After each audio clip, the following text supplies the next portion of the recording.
અમરેલી ખાતે રમજાન ઈદની શાનદાર ઉજવણી તો અમરેલીની ઈદગાહ ખાતે હિન્દુ મુસ્લિમ સમાજની એકતાની મિસાલ જોવા મળી।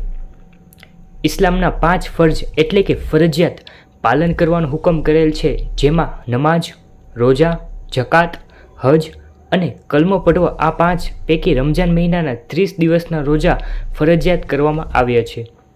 જે 30 દિવસના રોજા પૂર્ણ થયા બાદ ઇનામ સ્વરૂપે ઈદ ઉલ ફિત્રની ભેટ આપવામાં આવે છે,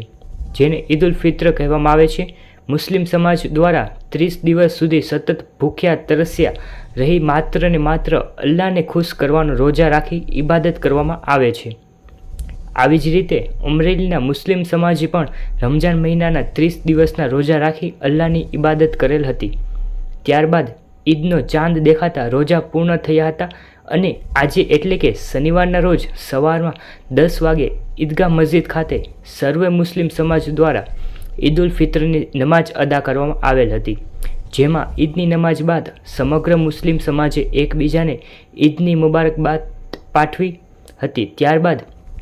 આજરોજ પવિત્ર રમજાન માસની ઈદ ઉલ ફિત્રના દિવસે અમરેલી ઈદગાહ ખાતે હિન્દુ મુસ્લિમ સમાજનું સ્નેહ મિલન રાખવામાં આવેલ હતું,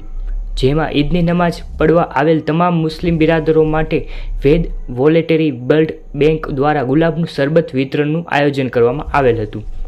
જેમાં હિન્દુ સમાજના આગેવાનો દ્વારા ઈદગાહ પર આવેલ મુસ્લિમ ભાઈઓ શરબત પીવડાવી ભાઈચારાની મિસાલ કાયમ કરવામાં આવેલ હતી અને સાદાતે કિરામ તથા મુસ્લિમ સમાજના આગેવાનો દ્વારા હિન્દુ સમાજના આગેવાનોને ફૂલના હાર પહેરાવી અને તેમનું સન્માન કરી ભાઈચારાની મિસાલ પેશ કરવામાં આવી હતી।